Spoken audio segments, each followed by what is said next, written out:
if we trace it back, there was a progenitor for this sort of culture. And I feel like those are frats. Come at me, frats. Freaking hell. The first debaters in UP Diliman, if I'm not mistaken, okay, don't come after me. I'm looking at the camera. Don't come after me. I'm not naming any frat in particular, okay? So you can't sue me. Hi everyone, welcome to the third episode of the Outspoken 101 podcast. We are your hosts. I'm Kyle. He's And Bolo. I'm Say hi. Bolo. Yeah, we need to work on that some more. But yeah, today we're going to be talking about org culture. This is something that we don't see organizations talk about enough because it can literally make or break hundreds of people's debate careers. So we come from a position where we've been a part of several different debate organizations, and we'd like to talk to you about some of our insights on that. The environment by which you train and the people around you really makes a huge difference, whether or not you continue to debate, whether or not you improve, whether your teammates improve. Since debate is a team sport, we got to have a lot of ways to understand how do we create that culture and how do we create that candor and camaraderie with different types of people. And the reason I wanted to talk about this is because based on my experience, I've made a lot of mistakes that if so many students could start not doing it, then perhaps there could be breakthroughs not only for the individual but for the organization as a whole. One of the things that a lot of students also face is that after they leave their high school organization, their high school debate organization goes back to square one. And the question then becomes, how do we prevent that? And I really think it revolves around org culture. There are two ways we could really start talking about it. What works that is common between all successful organizations, or we could talk about what doesn't work. So, how about you? Are there any specific glaring things that you see? What I would say is a lot of the things that we have for org culture, they tend to be double-edged swords. Like if you set a lot of systems in place to make sure that people train a lot, people will be dissatisfied, especially if the structure is very rigid. So what tends to happen is, let's say, in order to stay a member, you need to practice or you need to train certain number of hours a week. At some point, people will be like, "This is too constricting for me, and I this makes you feel burnt out." So this has happened in one of my previous debate organizations. But if it's a little bit too lax or too accommodating, the opposite tends to happen where people feel complacent and they don't really want to train anymore. And that snowballs into something that you don't want to have, which is no one feels compelled to train.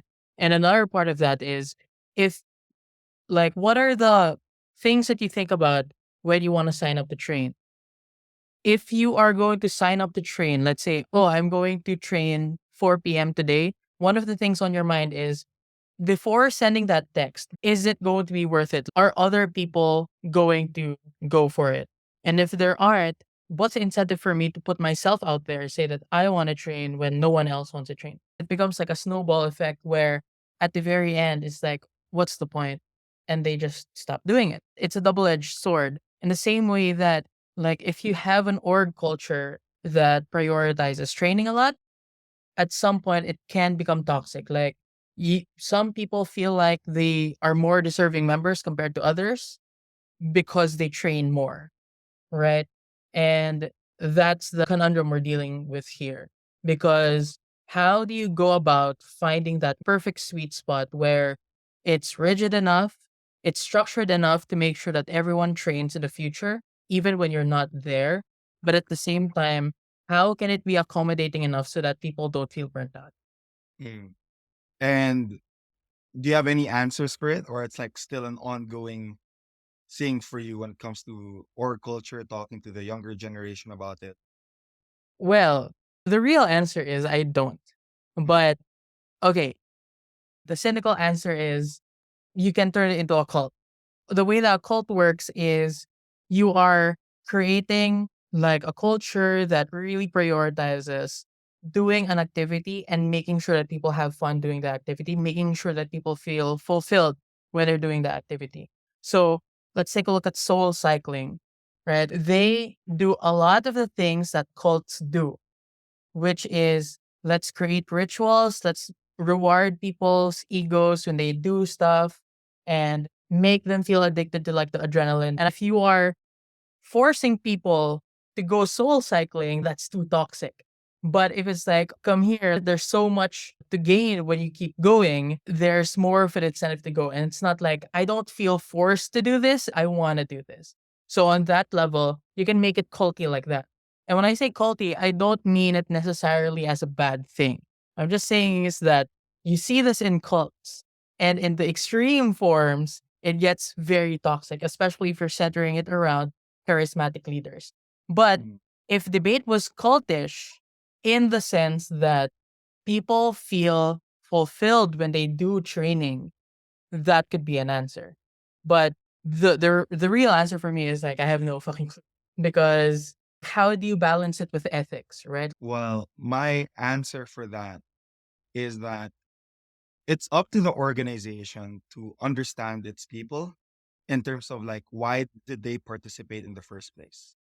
And when it comes to people to practice, to join more tournaments, sometimes it's not only about bringing glory to your organization, but it's also about what makes your people tick.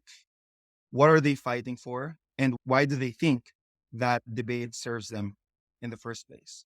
So, for example, one of the things that pushed me to train harder was this idea that if I don't have any credentials that prove that I can debate or perform toe to toe against the smartest people in my country and in the world, then maybe there would be less opportunities for me. So I wanted to debate such that I could expand my opportunities, expand my network. So for me, it was really aligned for me to join tournaments and to train because I get to fulfill on that particular goal and ambition. Other teammates in my organization didn't have that same perspective. Other people just wanted to be articulate and gain self confidence. And sometimes when I would provide feedback, it's still effective feedback, but it kind of hurts people's confidence.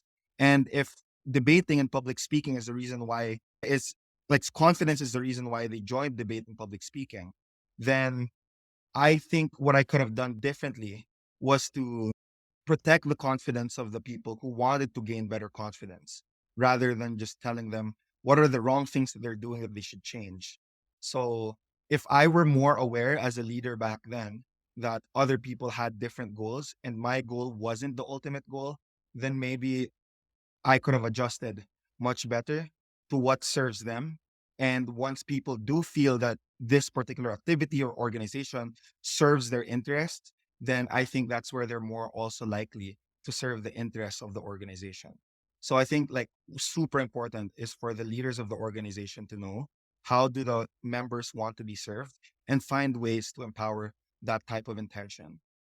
Another thing that I think about is the reason why you started debating is probably going to be different from the reason why you're staying in debate. So I started debating because I had to, I was forced to, but I could have quit.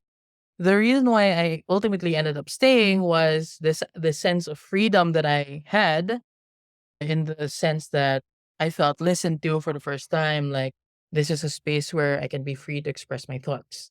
So, at first, I was forced to do it, and then there was a personal benefit to me. But later on, figured out a way to be listened to or to be nice to listen to, even when you disagree with me. Like, I found a way to do that. So, my goal of being listened to, that was already fulfilled for me. So even if I left debate at that point, I would have still been able to hold a conversation where I would be listened to and I wouldn't throw chairs at anybody. But at that point, I still stayed because of the friends that I made. So a huge part of our culture that people have no idea what to do with is how do you make people actually like the other members in the org? Because back then, an org that I was in was super allegedly super duper toxic. So You would get people in it and then they'd leave because of how toxic this environment was. And the people who stayed were part of a clique or were cliquish. And the people who, left, there were other reasons, like they didn't train enough or they weren't good enough, stuff like that. But the more common experience that I think was true for all of them was they weren't part of cliques, and not necessarily toxic cliques, but like friends that make you feel good when you're training. Because if you feel like shit every time you go train, you will stop training, right? Another big problem here is, how do you make that culture that makes even a newcomer go like, I feel confident that I can fit in? What can the organization do to make this newcomer feel like they can belong? Because ultimately, like, even if you fulfill all of your goals academically or in terms of speaking, you will still have this longing to belong to something. And that's a big issue because there's like an in group and an out group. Even if you are in the org, you might still feel like you're part of the out group because you don't relate to any of their inside jokes. People aren't talking to you, stuff like that. So, like, actionable steps that org members can do right now is to actively talk to new members and like actually befriend them. Like, this is easier said than done. Like, obviously, we're gonna befriend their new members. So, like, what are we gonna talk to them about? So it's difficult to start in the same way that new friendships are always difficult to start. So how do you make establishing new friendships and cultivating that a core component of the culture is the issue here. Yeah. And I think that deals with leadership. And it really does, we really do need to take a look at how are people leading the organization such that people feel like it's a safe space to become themselves, it's a safe space to become heard, respected, and understood. And I would say that there are a lot of leadership red flags that a lot of people or older people in the organization would do.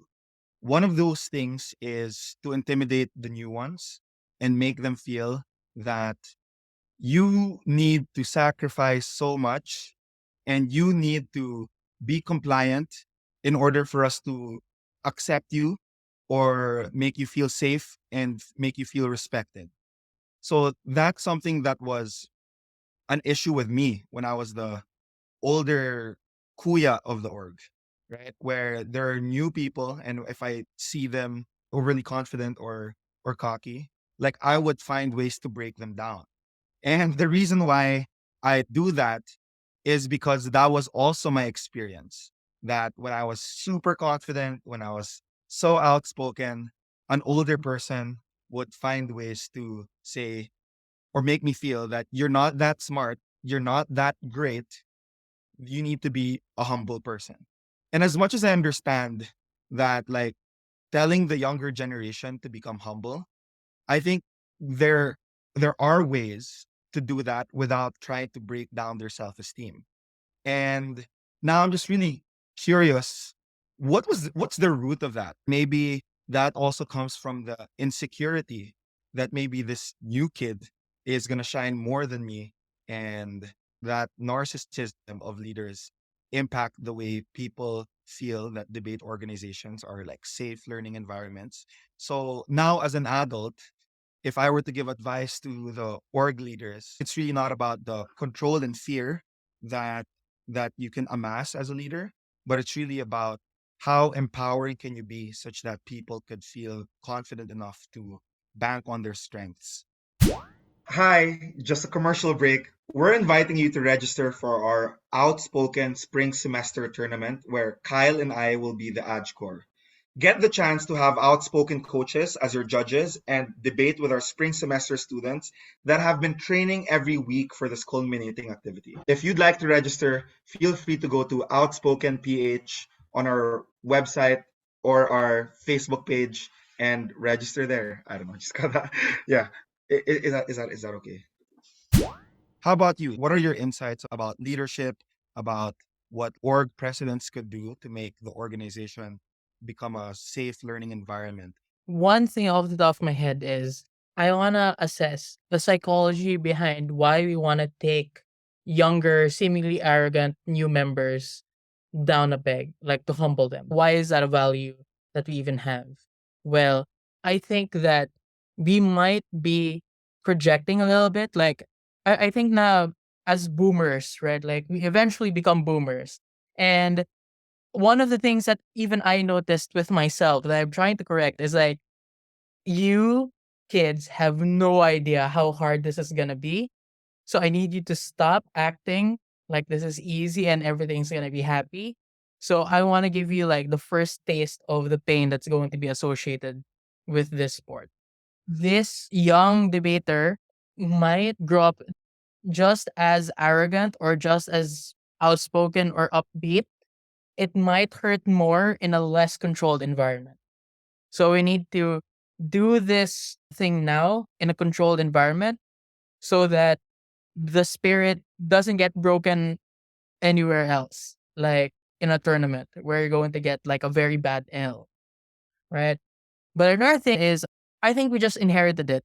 Like you said that that was what happened to you. That happened to me as well. And that happened to the person who coached me as well. And I'm pretty sure that happened to the person who coached you as well, right? So I feel like if we trace it back, there was a progenitor for this sort of culture. And I feel like those are frats. Come at me, frats. Freaking hell. Okay. I really, kasi here's the thing. In UP where I was at, the initial like debaters, the first debaters in UP Diliman, if I'm not mistaken, okay, don't come after me. I'm looking at the camera. Don't come after me. I'm not naming any frat in particular, okay? So you can't sue me, all right? But there was a time when before the UP Debate Society existed, we had a frat. And the frat was the one that was making the debate competitions. So the initial training happened, with frat culture in mind. And so when the debate society was established, there was some sort of conflict between that frat and this organization. And so as a result of that, like there was some competition and there was some pressure to adopt some of the practices of the other organization. That's that story. I'm not sure if this 100% accurate. Okay. So, good disclaimer. But I think that for other debate institutions, that might be a more direct link where there was an actual like frat running it or members of that frat running it. So there are a bunch of organizations that do not just physical hazing, but also psychological hazing. And it's on us as leaders. It's on you if you're listening and you happen to be a leader or president of a debate organization to change that. Because there are better ways to go about it than being a dick to people, right? This whole idea of let's haze the new kid because we were hazed so that we can be better friends because of trauma bonding. That's so ridiculous to me. Like I really don't understand it. But yeah, that's my insight. Like on one level, it is a historical cultural thing that we've inherited. But on a psychological level, that culture is reinforced by our own insecurities and our own ideas of like, if we don't do it, someone else will. I don't think that people go like, I fear that this kid will be better than me. I think it's more of like it pisses me off because I'm not happy. And if I'm not happy, what gives you the right to be happy? And Yeah, I think the leadership for this decade is really about where do we end the cycle of repeating the things that were unhealthy, and it's really a question of am I willing for the cycle to end with me? And one of the things that I hope works, but this is one that I talk about with my students, is the question of how do you want the younger generation to treat the people who are younger than them? And if your answers to that is be kind, find ways to encourage them, find ways to respectfully disagree rather than just shut them down, then maybe those are like things that leaders could do to end the cycle.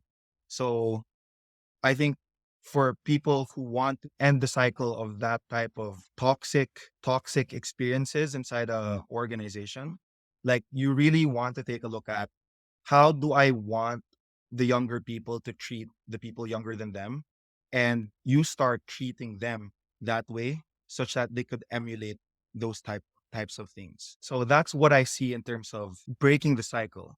Now, when it comes to different org leaders, perhaps like for example, like the vice president and president having disagreements with each other.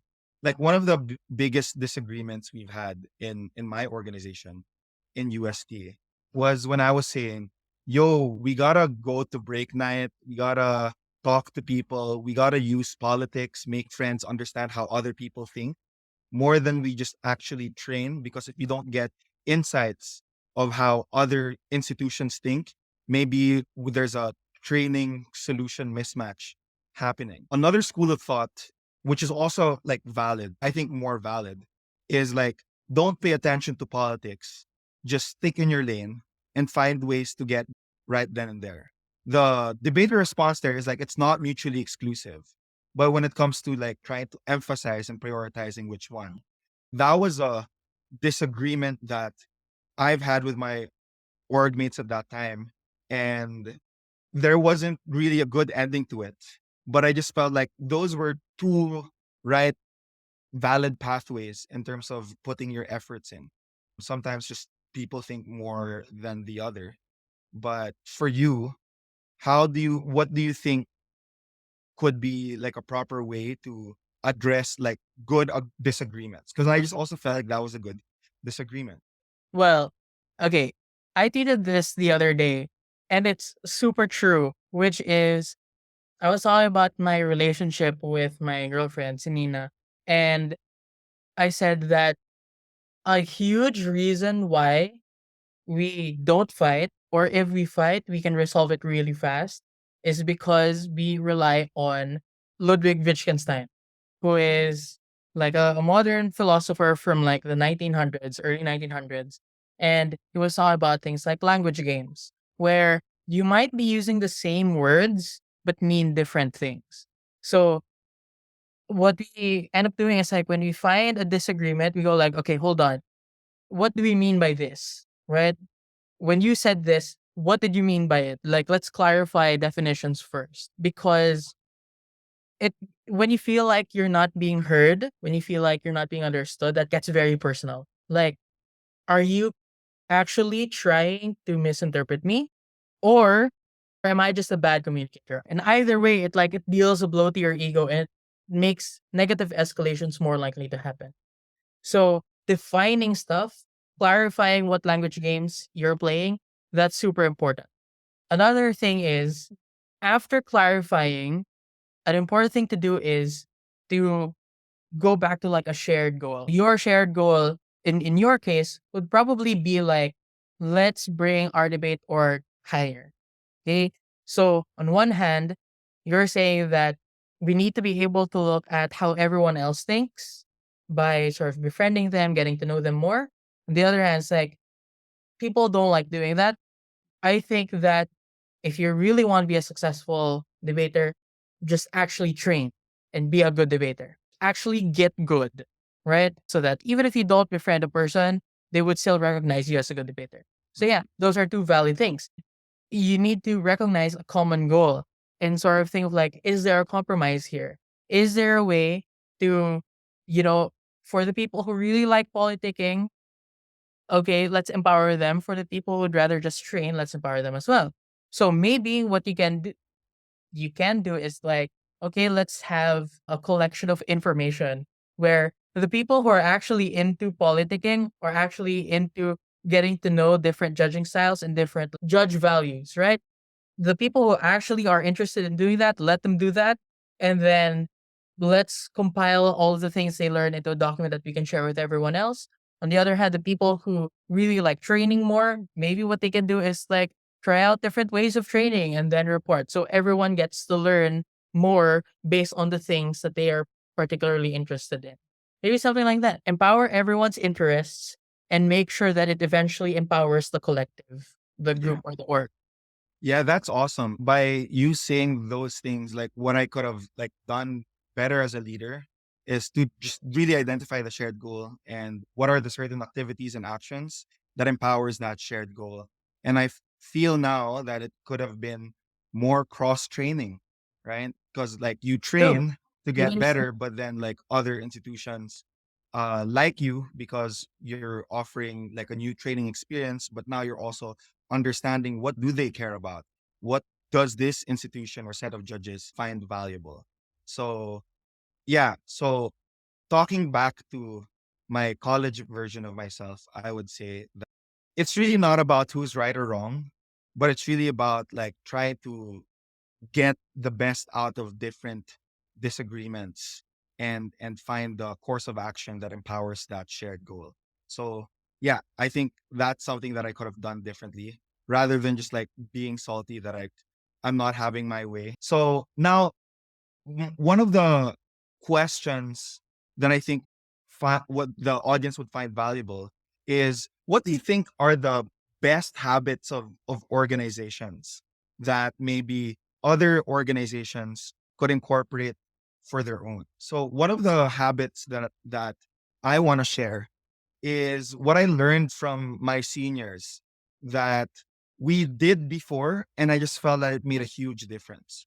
So one of the things that one of the habits before, I'm not entirely sure if they're doing it now, but when there's a break or like there's a summer break or there's like a week long break where everybody's free, there's like a camp. So some organizations call this lockdown training, where you stay at a resort or at somebody's house and then you stay there for like 3 to 7 days. And the only responsibility that you have to do is to train and debate and to learn and to sleep. And what I realized when I do those like lockdown trainings is that I just get substantially better. It just feels like it's a training camp for, I don't know, dragon boat or calisthenics or basketball, where everybody's just pushing themselves, building the muscles.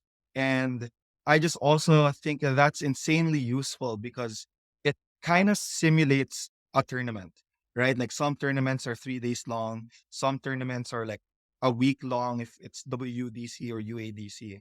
And if there's a training that also simulates and mimics the hardships or the endurance that you need to have to flourish in that tournament, I think those types of lockdown training or like intensive training where the entire organization just works together to get better would work. And I would invite new organizations to identify like what is a quarterly 3 days that we could do that, or like what is like a biannual activity that we could do to simulate the endurance that you need to have in order for you to debate with stamina. it also helps if like it's an actual physical gathering. Because like there's this temptation, like, why would we need to do that? Like we can train as much as we want online. But it's different when it's in person.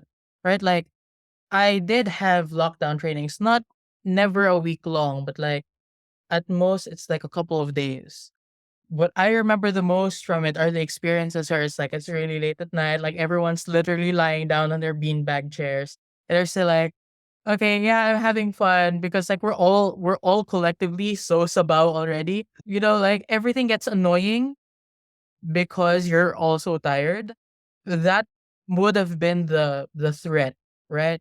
But fortunately for us, it was like we have created a culture where it's like we celebrate when people are being silly. So even when we're all very tired, it's still very fulfilling to us. So that's the main thing that I remember, like people being silly. Like I can barely remember, like, oh, I went from a 75 today to a 76 at the end of the day. I, whatever. What I do remember was like, oh, we had cake at the end. We ate a whole pizza and there were only like two of us in the prep room, stuff like that. But what I will also say is that medyo privileged. Like it is speaking from a place of privilege where we go like, oh, let's rent out a resort, let's get the function room, stuff like that. So my invitation is like If you were in an underprivileged organization, right? You don't have the resources for that. What else can you suggest that might simulate a lockdown training? Ooh, lockdown.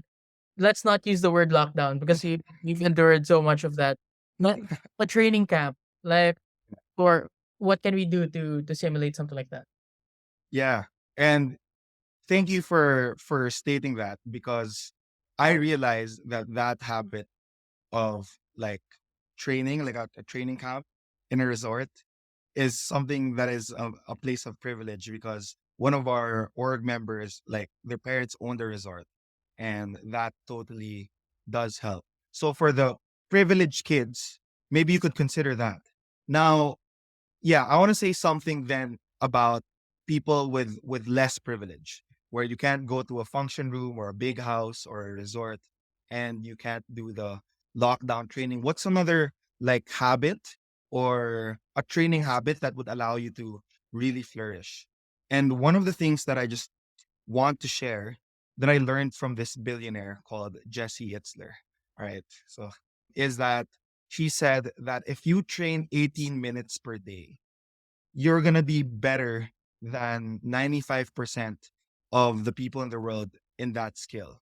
So, in terms of, watching the podcast or watching different types of material, maybe one habit your organization could do during the season of debating, or like when nationals is like 3 months from now, right, is you find ways to train with a teammate, or find ways to hold everybody accountable, that they're training at least 18 minutes per day.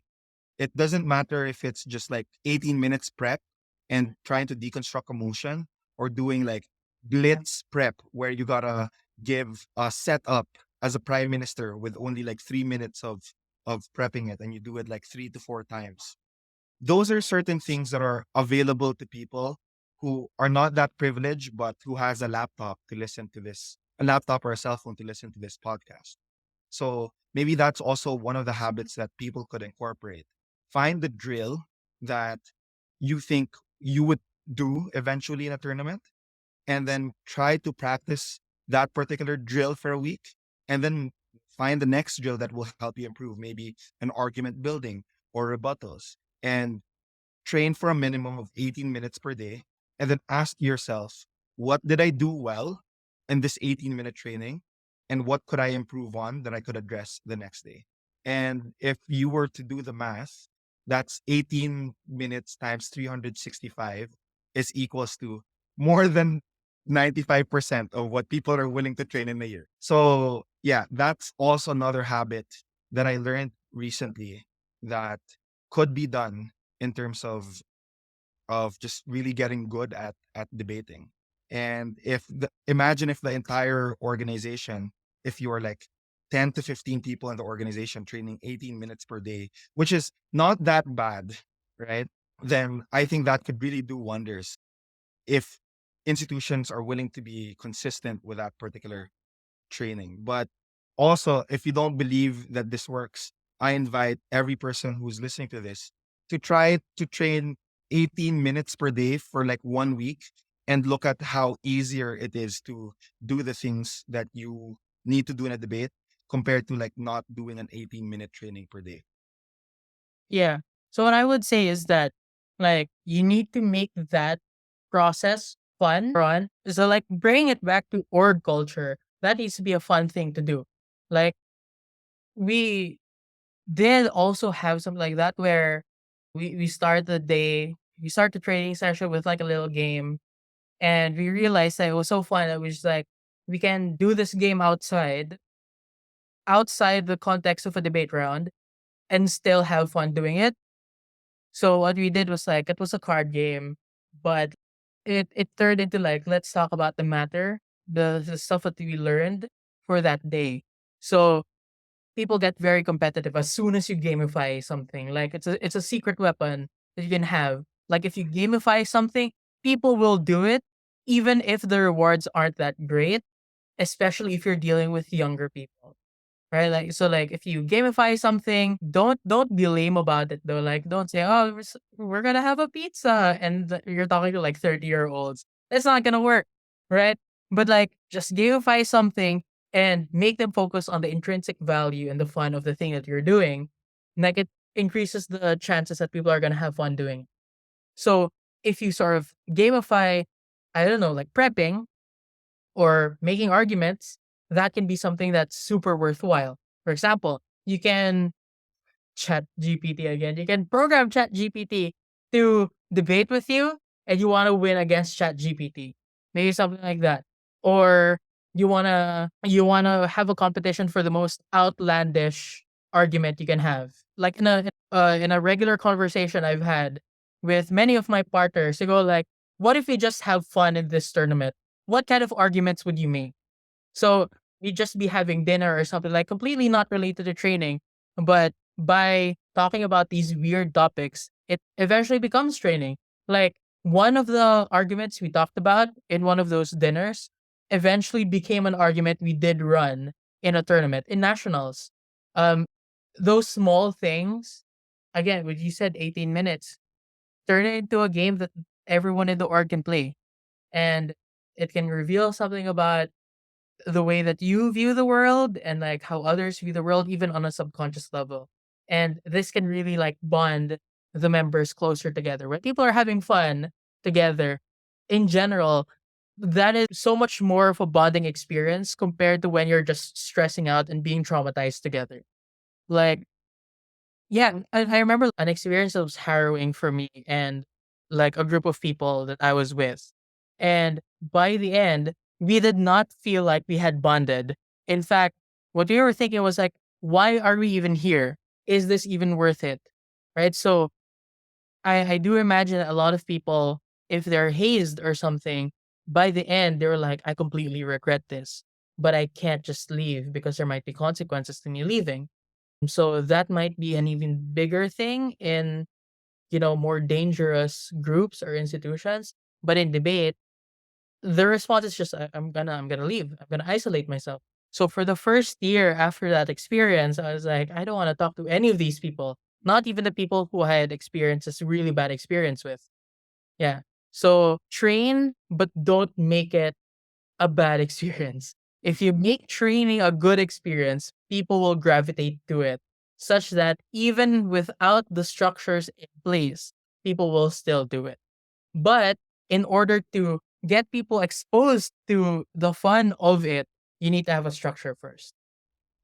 I love that you said that in terms of gamification because that really transported me to memory lane where after training our organization would do this game called Mafia or Werewolf. I don't know if you're Yeah, we familiar did with it. both. So fun. And one of the things that I just like in hindsight, I think that was really useful. Because number one, even if like my coach would say I didn't do anything correctly and I didn't do anything right, I know after the day, after the training ends, like I can look forward to something that is super fun. And I also find that activity like Werewolf Mafia, I don't know like what other people call it, but I also think that that's a debate activity. Like it's a debate training activity. Because number one is that you got to work with a team. Number two is that you really got to listen well and read between the lines. Number three is that you got to persuade people with your logic. So number four is that you get to public speak, right? Like in an impromptu manner where other people want to shut you down given the different roles and interests. So that's like one of the things that really made my experience fruitful because whether or not like my team succeeded in that game or we failed, there's this common experience where like, oh, we could have done better.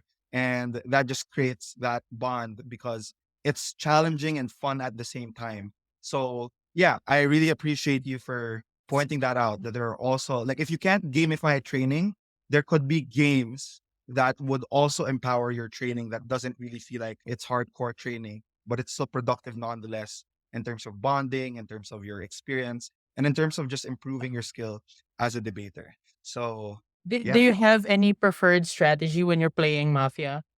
No, no, I have no preferred strategy. It's more Because like, it's more like I just want to win, and there's a new way to win all the time, and just play it out.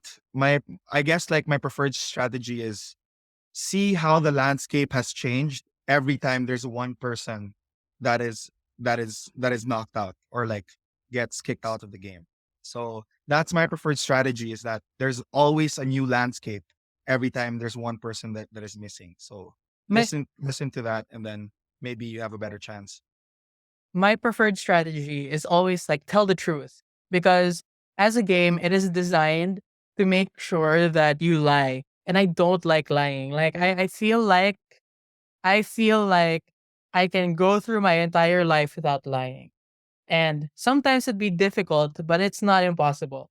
So I always made the point to always tell the truth in these games. So fortunately, there's a mechanic in Mafia and Werewolf. I'm not sure if it applies to all games. I'm not sure if it applies to you the way that you played Mafia, but like at least in Werewolf, there is a character that wants to be caught.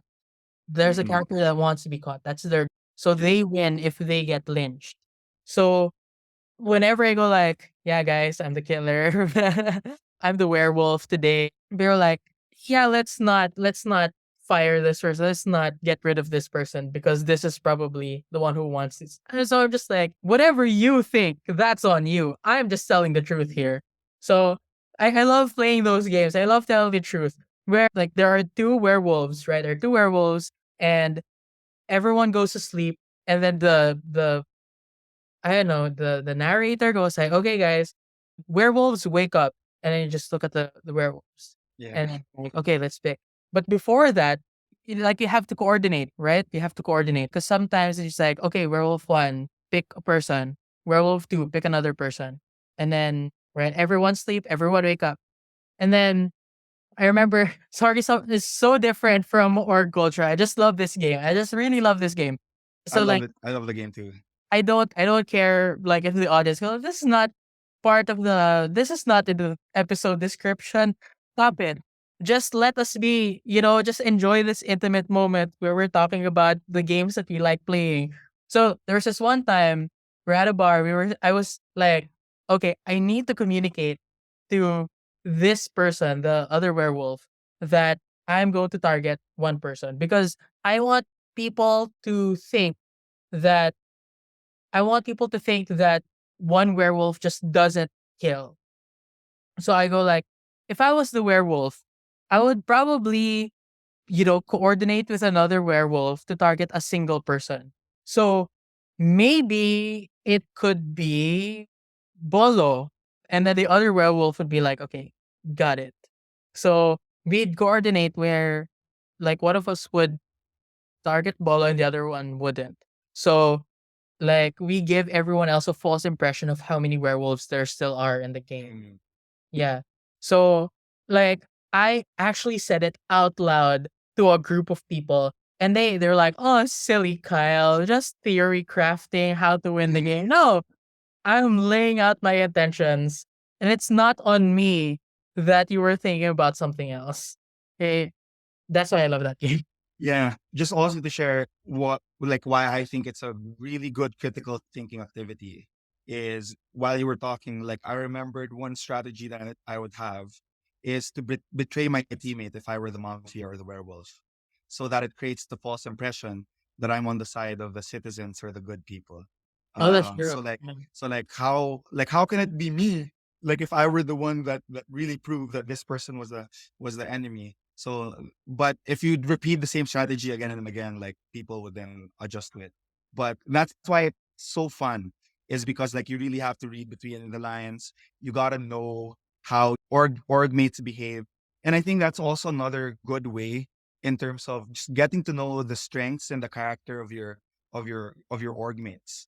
That like when one of my org mates, also named Kyle, hi Kyle, would win and would trick me, I was like, wow, like he anticipated the moves that I thought was super good on my part, but used that against me.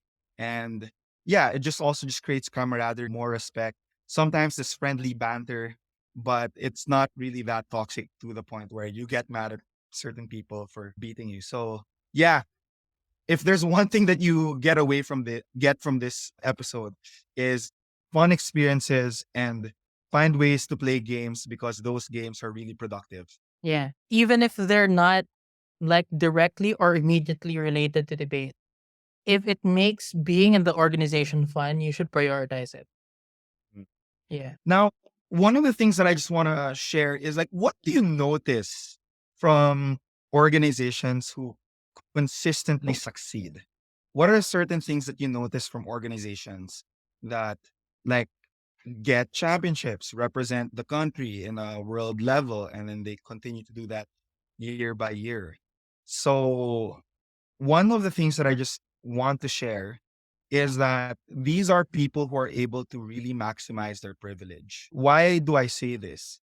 It's because when we participate in a tournament, you really got to leverage your privileges. So it's like money, it's time privileges, right? Your time privilege. I think thirdly is also like you being smart such that you can go to a tournament and still have awesome grades, right? So but in terms of like maximizing that privilege, one of the things that I just really see is that these people love debating. They love debating such that they continuously join tournaments every week or like twice a month. So one of the things that like I just want to advise younger people with privilege is find a teammate that also really enjoys debate like you, that is willing to join tournaments every week or like twice a month. Because for me, sometimes it's really not about the skill, but it's about how many reps you put in that particular skill. And when you do debate tournaments, a lot of these people that I see that continuously succeed, they see every tournament not only as an opportunity to compete, but that's already their tournament, their training as well. So every time they compete, they also see themselves as training for the next type of tournament that they're going to participate in.